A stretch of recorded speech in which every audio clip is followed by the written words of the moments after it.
America Iran మధ్య మరోసారి యుద్ధ వాతావరణం పెరుగుతోంది. హార్ముజ్ జలసంధి వద్ద ఇంకా హై అలర్ట్ కొనసాగుతూనే ఉంది. వివిధ దేశాల నౌకల దిగ్బంధం చేశారు ఇరాన్. సుమారుగా 3000కు పైగా నౌకలు ఎక్కడికక్కడ నిలిచిపోయాయి. మీకు డైరెక్ట్గా మ్యాప్ చూపిస్తాను, పీసీఆర్ విజువల్ ప్లే చేయండి.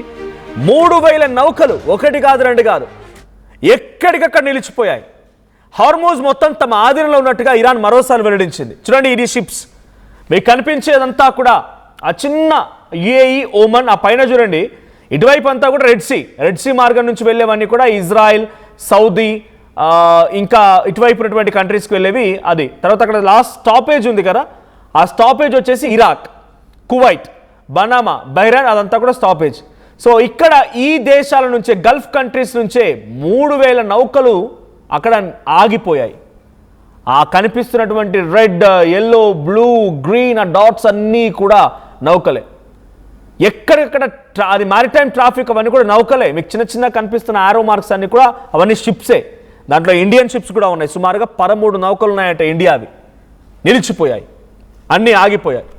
అయితే ఇరాన్ ఏం చెప్తోందనంటే శివాలిక్, నందాదేవి, జగ్ ప్రకాష్, జగ్ లడ్కి, దేశ్ గరిమా, నిసోసిస్ కెరోస్, అల్ అష్టాన్, ఇవి నేను చెప్పిన పేర్లన్నీ కూడా భారతదేశానికి రావాల్సిన నౌకలు. దాంట్లో ట్రాన్స్పోర్ట్ క్యారియర్స్ ఉన్నాయి, ఆయిల్ క్యారియర్స్ ఉన్నాయి, ట్రాన్సిట్ క్యారియర్స్ ఉన్నాయి, వెహికల్ క్యారియర్స్ ఉన్నాయి, ఇంకా షిప్స్ ఉన్నాయి. ఏంటి?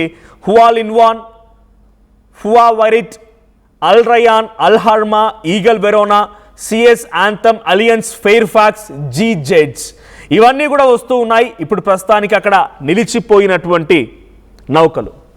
సో ఇవన్నీ కూడా అక్కడ హాల్ట్ అయిపోయాయి. 13 నౌకలన్నీ కూడా హాల్ట్ అయిపోయాయి. కారణం, స్ట్రైట్ ఆఫ్ హార్ముజ్ దగ్గర ఇప్పుడు మా ఆధీనంలోకి తీసుకున్నామని చెప్పి ఇరాన్ ప్రకటించుకోవాలి. కాబట్టి మొన్న బందర్ అబ్బాస్ పైన అమెరికా అటాక్ చేసింది. It's very near port to strait of Hormuz. Hormuz జలసంధికి చాలా సమీపంగా ఉండేటువంటి ఒక పోర్ట్. ఆ పోర్ట్ అక్కడ ఆగిపోవడం, ఆ పోర్ట్ మొత్తాన్ని కూడా ఇరాన్ తమ ఇరాన్ కంట్రోల్లో అక్కడ ఆర్మీ బేసెస్ని ఏర్పాటు చేసుకున్నారు బందర్ అబ్బాస్ పోర్ట్లో.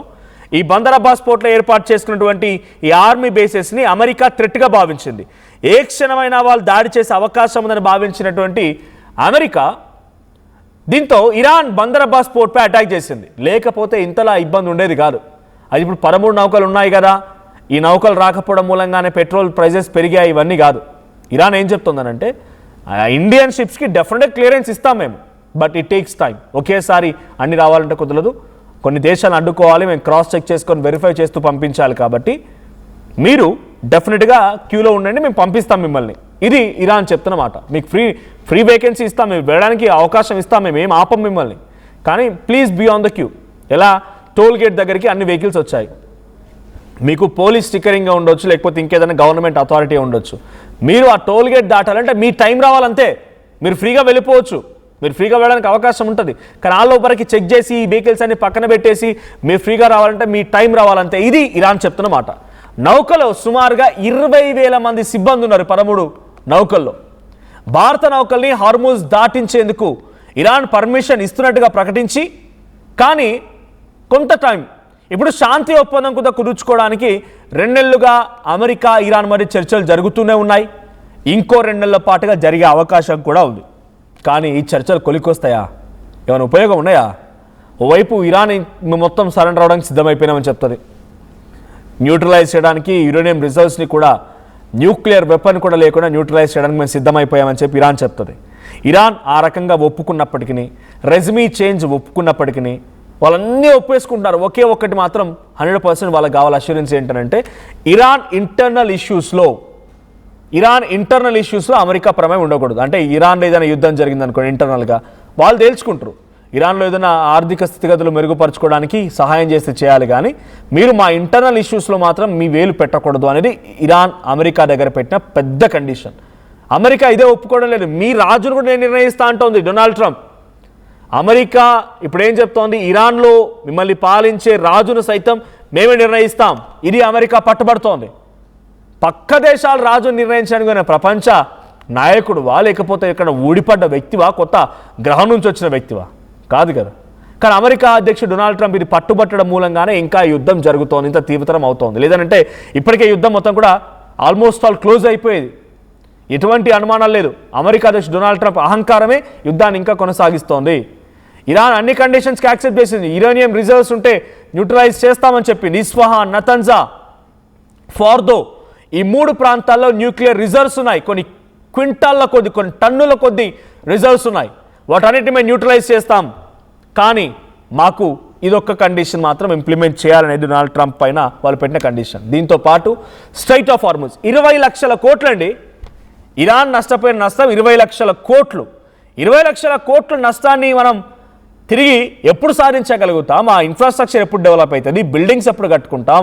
హాస్పిటల్స్ ఎప్పుడు కట్టుకుంటాం? స్కూల్స్ ఎప్పుడు కట్టుకుంటాం? ఇబ్బందే కదా. కాబట్టి ఈ ఇబ్బంది నుంచి మేము మళ్ళీ బయటికి పడాలంటే ఈ హార్ముజ్ జలసంధి నుంచి వెళ్ళేటువంటి నౌకల దగ్గర నుంచి మేము కొంత టోల్ ఫీజు వసూలు చేస్తాం. మాకు ఖతార్, ఒమన్, సౌదీ, బనామా, కువైట్, బహ్రెయిన్, ఇరాక్ ఈ దేశాల నుంచి కూడా ఆర్థిక సహాయం ఇప్పించాలి. మీరు సైతం మాకు ఆర్థిక సహాయం చేయాలని ఇరాన్ పెట్టిన కండిషన్. ఎందుకంటే మనకు కొలాప్స్ అయింది కదా. మ్యూచువల్ డిస్ట్రక్షన్ కాదని, వన్ సైడ్ అటాక్ మాత్రమే. మ్యూచువల్ డిస్ట్రక్షన్ అంటే ఏంటి? ఇరాన్ మిసైల్స్ కనుక వెళ్ళి ఇజ్రాయెల్ నష్టాన్ని చేకూర్చిన, ఇరాన్ మిసైల్స్ కనుక వెళ్ళి అమెరికాలో ఉన్నటువంటి కొన్ని బిల్డింగ్స్ని, ఇన్ఫ్రాస్ట్రక్చర్ని కుప్పగొల్చిన మ్యూచువల్ డిస్ట్రక్షన్ లేదు. వన్ సైడ్ డిస్ట్రక్షన్ మాత్రం జరిగింది. కాబట్టి నాకు దాని నుంచి రిట్రైవ్ అవ్వడానికి టైం కావాలి, నాకు రిట్రైవ్ అవ్వడానికి నాకు ఫైనాన్షియల్ ఆస్పెక్ట్స్ కావాలనేది ఇరాన్ పెడుతున్న కండిషన్. దీనికి మా డొనాల్డ్ ట్రంప్ ఒప్పుకోవడం లేదు. నీ చావు నువ్వు జాబు, నేను చెప్పినట్టుగా మాట విను, నువ్వు ఎట్లా చేస్తావో నాకు తెలియదు అన్నట్టుగా డొనాల్డ్ ట్రంప్ వ్యవహరిస్తున్నాడు. ఖతార్ వేదికగా జరుగుతున్నాయి చర్చలు. ఏం చర్చలు జరుగుతున్నాయి? అన్ని రకాల యాక్సెప్టెన్స్ ఉన్నా కూడా మళ్ళీ అటాక్ చేయడం పైన ఎందుకు అటాక్ చేస్తున్నామని చర్చలు జరుగుతున్నాయి. ఇరాన్ ఏమాత్రం ఊరుకోవడం లేదు. ఇరాన్ కూడా 100 డ్రోన్లని, 100 మిసైల్స్ని పంపిస్తోంది. ఎక్కడికి? అమెరికా ఉన్నటువంటి వార్షిప్స్ పైకి, అమెరికా స్థావరాలైనటువంటి గల్ఫ్ కంట్రీస్లో ఉన్న అమెరికా ఎయిర్ బేసెస్ పైకి, అమెరికా స్థావరాల పైకి. అమెరికా కూడా తీవ్రంగా నష్టపోతుంది. ఫైనాన్షియల్గా అమెరికా కూడా ఇబ్బందులు పడుతోంది. కానీ ఈ యుద్ధంలో అమెరికాకు ప్రమేయం ఏంటి? ఈ యుద్ధంలో అమెరికాకు అవసరం ఏముంది? ఇరాన్ ఇజ్రాయెల్ మధ్య యుద్ధం అనుకోండి. ఇజ్రాయెల్ కూడా ఇరాన్పై అటాక్ చేయడానికి కారణం ఏంటంటే ఇజ్రాయెల్ దగ్గర ఉన్నటువంటి Gaza strip, Hamas, Hezbollah, Lebanon, Syria ఈ దేశాల నుంచి వచ్చేటువంటి కొంతమంది మిలిటెంట్ గ్రూప్స్ ఇజ్రాయెల్ని ఇబ్బంది పెడుతున్నాయి. కాబట్టి ఆ మిలిటెంట్ గ్రూప్స్కి సహాయం చేస్తూ ఉంది ఇరాన్. అందుకే ఇజ్రాయెల్ ఇరాన్ యుద్ధంగా మారింది. ఆ యుద్ధంలో ఇజ్రాయెల్కి సహకరిస్తున్న నువ్వు ఒకసారి అటాక్ చేసావు, పూర్తిగా న్యూక్లియర్ వెపన్ లేకుండా చేసావు అనేది నీ టార్గెట్ ఫినిష్ చేసుకున్నావు. మళ్ళీ వచ్చి అటాక్ చేసి యుద్ధాన్ని ఇంత తీవ్రంగా మార్చి ప్రపంచ దేశాల అశాంతిని కోరుకునే వ్యక్తి డొనాల్డ్ ట్రంప్. ఇప్పుడు హార్ముజ్ జలసంధి దగ్గర మళ్ళీ 13 నౌకలు, భారత నౌకలు ఆగిపోయాయి. మనకు క్లియరెన్స్ ఉంది. ఇరాన్ వైపు నుంచి పూర్తి సంకేతం, పూర్తి హామీ ఉంది, మీ నౌకల్ని ఆపం, మీ నౌకల్ని పంపిస్తామనేది. But it takes time. అది కొంత సమయం పట్టొచ్చు. సుమారుగా 3000 నౌకలు ఆగిపోయాయంట. ఒక రోజుకి సగటున ఈ హార్ముజ్ జలసంధి నుంచి 200 నుంచి 300 నౌకలు అటు ఇటుగా వెళ్తూ ఉంటాయి. అటువైపు వైస్ వరుస 200 నౌకలు ఇటు వస్తే 200 నౌకలు అటు వెళ్తూ ఉంటాయి. ఇదే క్రమంలో బిఫోర్ వార్, ప్రీ వార్, కొంత వార్ స్టార్ట్ అయిన తర్వాత కొన్ని రోజుల పాటుగా ఈ చర్చలు జరుగుతున్న తరుణంలో కూడా ఆల్మోస్ట్ ఆల్ 120 to 150 ఈ మధ్యలో నౌకలు అటు ట్రాన్సిట్ అయ్యాయి. కానీ ఇప్పుడు మళ్ళీ ఎప్పుడైతే బందర్ అబ్బాస్ పోర్ట్ పైన అమెరికా అటాక్ చేసిందో ఈ 2-3 రోజులుగా మళ్ళీ కేవలం 3-4 ఈ రకంగా మాత్రం నౌకలు దాటుతున్నాయి. అవి కూడా Pakistan, India, Malaysia, Russia and చైనాకు సంబంధించిన నౌకలు మాత్రమే. ఈ నౌకలు మాత్రమే ఈ హార్ముజ్ జలసంధిని దాటుతూ ఉన్నాయి. స్ట్రైట్ ఆఫ్ హార్ముజ్ని దాటి ఇరాన్ వాటిని బయటకు రాణిస్తోంది. మిగిలిన నౌకలు ఏవి కూడా బయటకు రావడం లేదు. అవన్నీ కూడా అక్కడిక్కడ స్ట్రక్ అయిపోయాయి. గల్ఫ్ కంట్రీస్ నుంచి వచ్చేటువంటి ఒక్క నౌకని కూడా బయటకు రానివ్వకుండా హార్ముజ్ జలసంధిలో సీ మైన్స్తో అడ్డుకుంటోంది స్ట్రైట్ ఆఫ్ హార్ముజ్లో ఇరాన్. సో ఇంకా ఈ చర్చలు ఒకవైపు, ఇంకోవైపు దారుణమైనటువంటి పరిస్థితి. ఓవైపు చర్చలు జరుగుతున్నాయంటూనే ఇంకోవైపు దాడులు. ఈ పరిస్థితి రోజు రోజుకి శృతిమిచ్చుతోంది.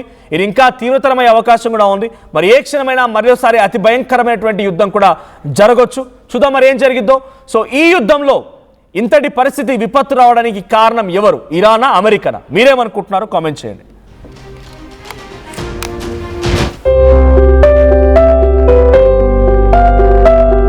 చిన్న చిన్న ఆనందాలు 35 ఏళ్లుగా నా జీవితంలో లేవు. 35 ఏళ్లుగా నేను డైపర్లలో బ్రతికాను. 6 సెంటీమీటర్ల ఫిస్టులా నా మూత్రాశయంలో లీకు కారణమైంది. ఎవరూ నాకు సహాయం చేయలేకపోయారు. AINUలో వైద్యులను కలిసే వరకు. అక్కడ వారు రోబోటిక్ శస్త్రచికిత్సతో నాకు పరిష్కారం ఇచ్చారు. వారు నా ఆత్మవిశ్వాసాన్ని కూడా తిరిగిచ్చారు. Precision care makes it possible. The Center for Robotic Surgery at AINU